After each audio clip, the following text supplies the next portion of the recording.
La recherche Unicancer, elle se fonde en fait sur une tradition déjà collaborative des centres. Nous avons une forte culture de réseau, une culture partenariale étroite qui s'illustre au travers des groupes qui travaillent sur les différentes thématiques de recherche et puis des structures qui sont à taille humaine. Donc finalement on pourrait dire que la recherche Unicancer, elle est agile, partenariale et bien sûr pragmatique. Le but, c'est de répondre à des questions qui vont permettre d'améliorer la qualité de vie des patients.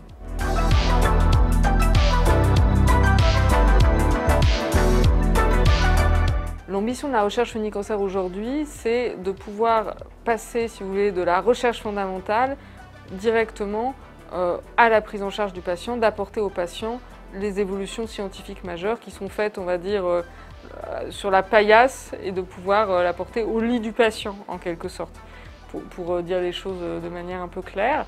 Et le but, c'est de s'intéresser, si vous voulez, à tous les stades de la vie finalement du patient, de son parcours. Il y a bien sûr des travaux de recherche qui sont faits en matière de prévention des cancers, prévention primaire, c'est comme ça que l'on dit. Aussi pendant la prise en charge du patient au sein des centres de lutte contre le cancer et post-prise en charge, quand la personne va par exemple être prise en charge par les professionnels de ville. Et là, il y a aussi des travaux de recherche qui sont menés pour, par exemple, travailler sur la prévention des séquelles des traitements ou des conséquences effectivement de la maladie.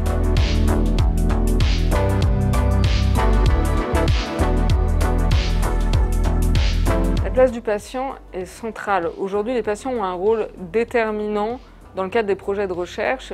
Ils sont, c'est l'expression que l'on emploie, patients partenaires, car ils vont à la fois donner leur avis sur un certain nombre de contenus, si vous voulez, des projets de recherche, et être acteurs tout au long du projet, donner leur ressenti, la qualité de vie réelle qu'ils ont post-traitement, par exemple. Donc cette dimension collaborative, elle nous permet de coller au mieux aux attentes des patients, que ce soit pendant leur prise en charge, pendant leur traitement, mais aussi après, et de pouvoir les accompagner au mieux pour notamment prendre en compte les séquelles liées au traitement, les séquelles liées à la maladie.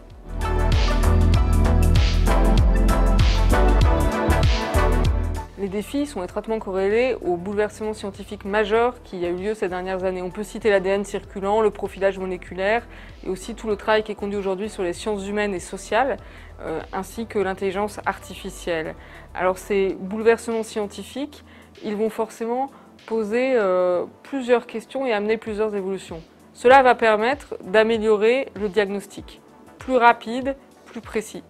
Cela va permettre aussi de faire en sorte que les traitements soient plus personnalisés, individualisés même on peut dire, et enfin encore davantage analyser les séquelles, les conséquences des traitements et des pathologies sur la qualité de vie réelle des patients.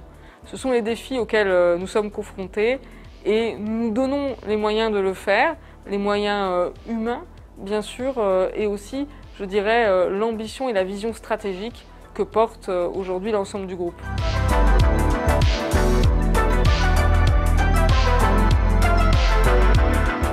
La recherche oncologie a toujours été extrêmement active et en France particulièrement. Le nombre de cas de cancer diagnostiqués chaque année augmente, mais la mortalité diminue. Et ça, c'est grâce au progrès de la recherche qui permet un diagnostic plus précoce, une meilleure prise en charge des patients, des traitements plus efficaces.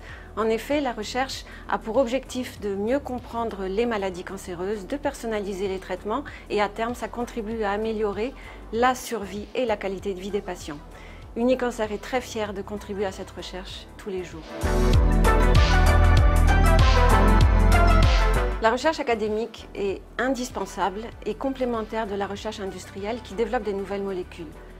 Au sein de la R&D d'Unicancer, notre objectif est vraiment de développer une recherche clinique rigoureuse en s'appuyant sur les expertises du réseau Unicancer pour pouvoir mieux comprendre les maladies cancéreuses, mieux personnaliser les traitements et à terme, cela permettra une amélioration de la survie et de la qualité de vie des patients. Et c'est réellement ce qui nous motive au quotidien.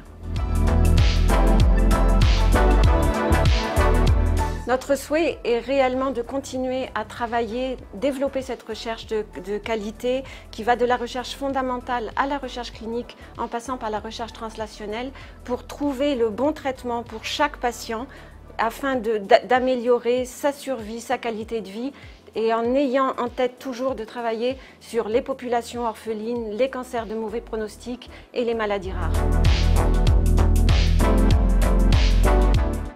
Les données de santé ou données en vie réelle, en fait, sont des données que l'on génère en dehors d'un cadre expérimental. Elles correspondent aux données issues du soin, de la pratique courante dans la prise en charge des patients. Elles correspondent aux informations que l'on trouve dans les dossiers médicaux des patients, données de clinique, données d'imagerie, mais aussi, pour une certaine part, des données que les patients vont être amenés à générer directement. C'est ce qu'on appelle les PRO ou PRE. En fait, on place le patient au cœur de l'évaluation de sa prise en charge et il génère lui-même des données concernant l'efficacité des traitements ou la tolérance au traitement.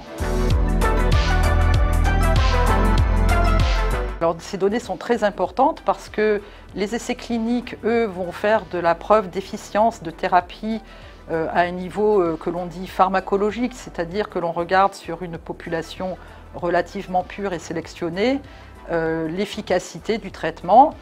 Là, en vie réelle, on se met dans une pratique courante de soins et on peut se permettre d'évaluer l'efficacité, la toxicité des traitements au regard d'un patient classique au sens de toute la diversité de sa présentation, de la présentation de sa maladie, de ses conditions, je dirais, d'antécédents médicaux, etc. Et donc, c'est une mine d'informations qui va permettre de compléter les informations que l'on remonte aux autorités de santé pour permettre d'améliorer l'évaluation des traitements. Donc ça, c'est tout le premier chantier de l'intérêt de l'exploitation de ces données. Mais ces données sont aussi une mine d'or pour permettre de construire des modèles sur des grandes populations, des modèles qui vont permettre d'affiner les diagnostics, d'affiner la prise en charge des patients in fine par la personnalisation des traitements. Tout cela, c'est ce qui tombe sous le champ de l'algorithmie et de ce que l'on appelle l'intelligence artificielle. Donc c'est un domaine très nouveau, mais qui s'appuie sur ce type de données. Et de gros enjeux, notamment en cancérologie, ont émergé ces derniers temps, puisque l'on sait que la maladie est beaucoup plus complexe que sa présentation initiale. Et donc, toutes les données que l'on recueille dans le cadre du soin sont une mine très pertinente pour venir déployer ce type d'algorithmie qui nécessite beaucoup de données.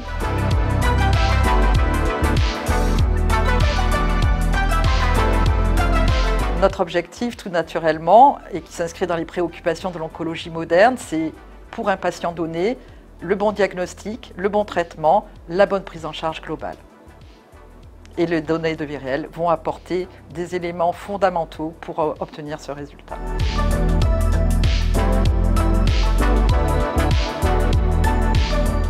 Construisons ensemble le futur de la lutte contre le cancer.